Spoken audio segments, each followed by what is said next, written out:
All right, I'm Jason Whitlock.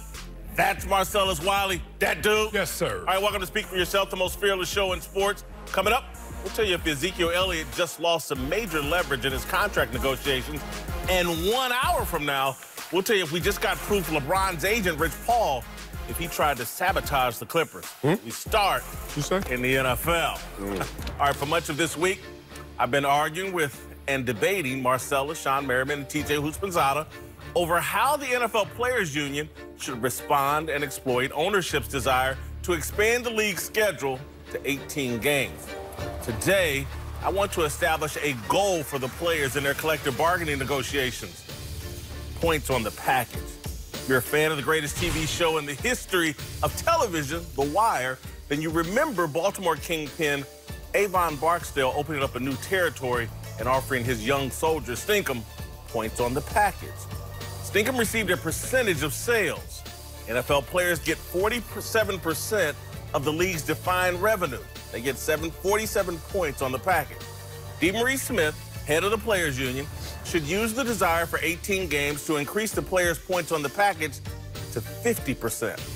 That would be an incredible financial windfall from a league that generates $15 billion a year and would likely generate an additional $2 to $3 billion with an 18-game schedule. An article in The Athletic written by former Ivy League NFL player Ross Tucker estimated that the 18-game schedule under the current 47% split would add as much as $700,000 to the average player's yearly salary. You add 2, 3, or 4 points to the package, and that $700,000 could climb to $1 million rather quickly. NFL players love to talk about guaranteed contracts. The mainstream media have convinced football players the lack of guaranteed contracts is the NFL's biggest current crime. The truth is, it's the NFL's greatest strength. It's one of several reasons the NFL is superior to Major League Baseball and the NBA. You can discard underperforming players. No, the NFL's crime is that its players receive less points on the package than baseball and basketball players. Football is America's most popular sport by a mile. The players power a league that generates twice as much money as MLB and the NBA. NFL players have shorter careers. The goal should be to make as much money as soon as possible. Baseball players can earn as much as 52% of revenue.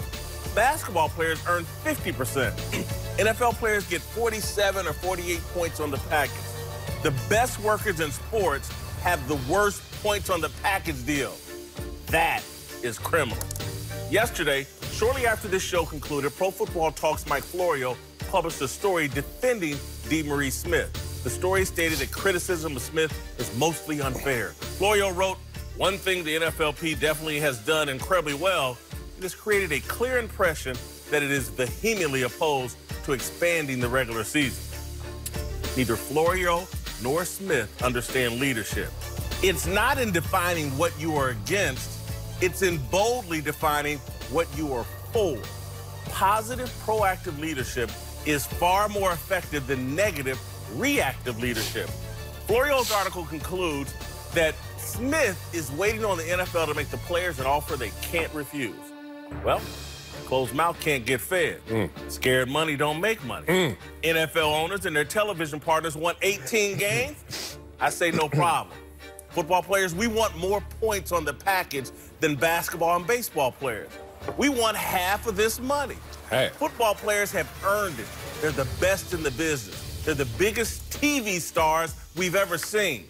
The NFLPA should tell ownership to put 3 or 4 more points on the package, and the players will be more than happy to play 18 games. All right, joining the desk now are Fox Sports NFL analysts Shawne Merriman and TJ Houshmandzadeh. Marcellus, of course, we'll start with you. What do you think of my proposal? Points on the package should be the goal. Wow. You are package, baby. Chill out.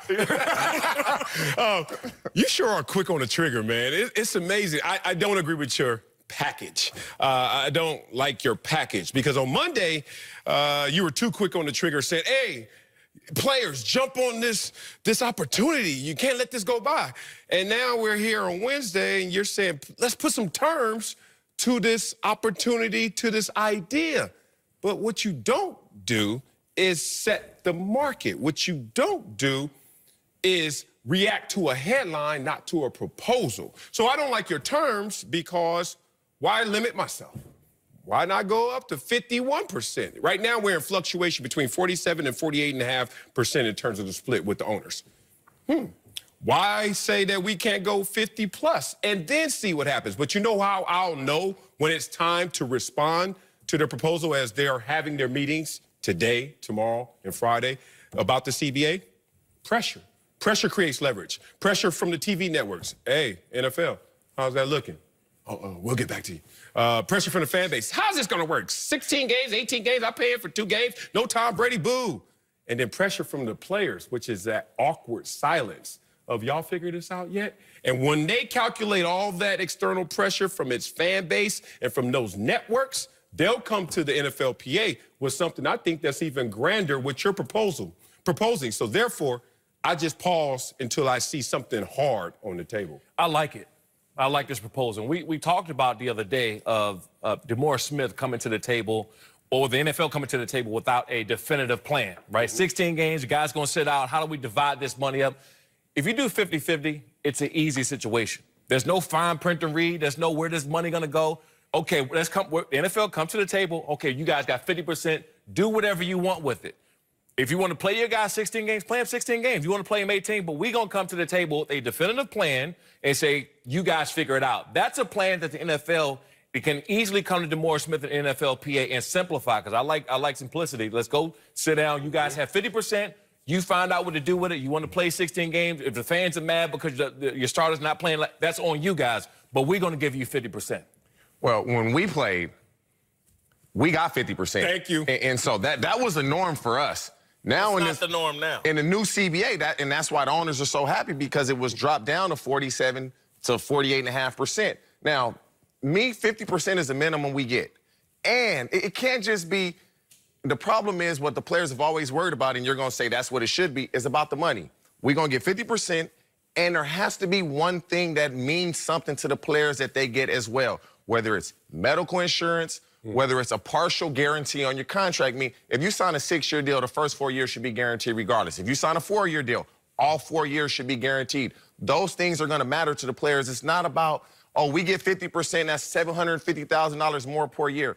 What else do we get outside of that? Because as of what you say, if it's the pressure and they really want this, then they're going to give in. Look, what I'm arguing is there's an opportunity for negotiation and I think major upside for NFL I'm cutting you players. off. You need to get put on retainer, too, with the PA. You got some great points. They need to put you on a retainer. Again, and that's what I'm saying. There's a chance to make an argument to the public that the public will be on your side, because I just don't, you're not going to get the public and or ownership on your side about guaranteed contracts. Never. But I think you can get them on, hey, man, the NBA and Major League Baseball players are getting more of a cut of the money than we are. You can win that argument. And so whether you get to 50% in year 1 of the agreement and 50.5 in year 2 and 51 the next year, those to me are reasonable goals and what you should be looking for. And again, rather than defining what you're against, what are you for? And what you're really for, I want more of this money because we've earned it. We're the best at driving television ratings. We need to be treated like, okay, y'all don't want to give us guaranteed contract, but just give us more of that money so we can make more money sooner. That, to me, should be the goal. It's concrete, but I still think it's premature. One, you're negotiating against yourself in terms of setting the market. But two, you're always perceived in negotiations with your first offer as your high. Think about it. In any negotiation, when you come in with a number, that's the ceiling, brother. So now we coming down, we going to now negotiate down to a different place. That's why I don't like this. Because if we start at 50, we're going to end up somewhere where we are. But Marcellus, when I start talking about what your goal is, I'm not saying what your negotiating That's not what we point come in is. Again, so y'all might sit around as a group in private, say, you know what our number is, 50. And so he's going to go argue in the public, we want 52. Because that's what Major League Baseball has. Why can't we get it? Our careers are shorter. We're taking more risks. We're driving more television ratings. We're the best at this. And y'all, I'm telling you, that's an argument I think all fans will be like, okay, you responded to my second layer, my first layer. Why would you set the market first? How come you don't wait for the NFL? maybe- I'm having a private conversation amongst football players. I'm not the DeMaurice Smith. Was the NFL's idea private? No. It's already out there. So why? But the NFL they already know these owners been doing it for so long. They already know what they will and won't do. 100%. They already know what they're willing to get before they come to the table. You saying, and we talked yesterday about negotiating against yourself. The owners they already know what they will and won't do. And I agree with TJ. Like if you're going to come into the table, come with the 50%, right? Because that's your starting point or your ceiling, whatever you want to say it.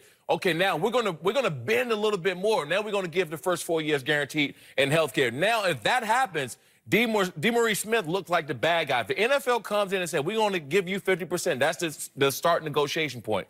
Now, in the middle or towards the end of that negotiation point, we'll give you health care and we'll give you 4 years guaranteed. Once that hits the public and the NFLPA doesn't agree to that, the NFL and DeMaurice Smith look like the bad guys. So if you come in there with the 50% guaranteed and negotiate from there, the NFL already knows what they will and won't give up. Out of sequence. It's out of sequence. One, leverage. The NFL owners know what they're going to do because they have leverage. This is a prime opportunity and a rare opportunity where the PA can have leverage. So sitting back and waiting is allowing them to have leverage. Two, to steal what you just said.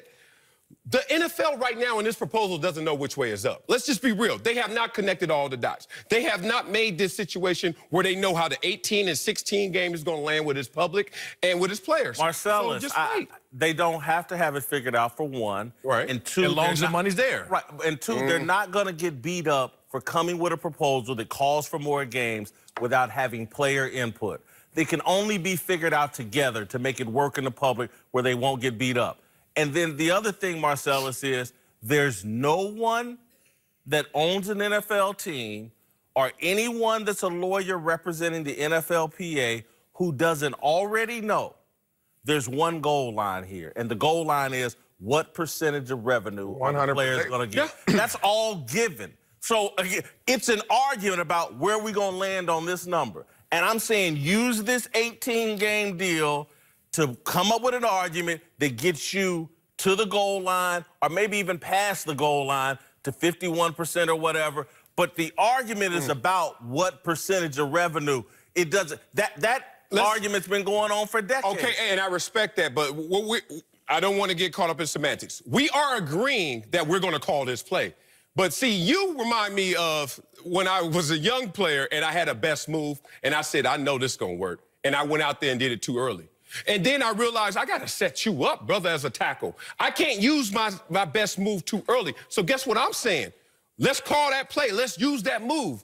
But know when to use it in sequence. And I just think right now, they just had their first meeting about the CBA today. I don't think day one you sit there and say, here are our terms. Well, I want to see you get desperate. But see, both sides know. The owners know we're only going this far. Right. And DeMaurice Smith and the NFLPA know this is where we want to get.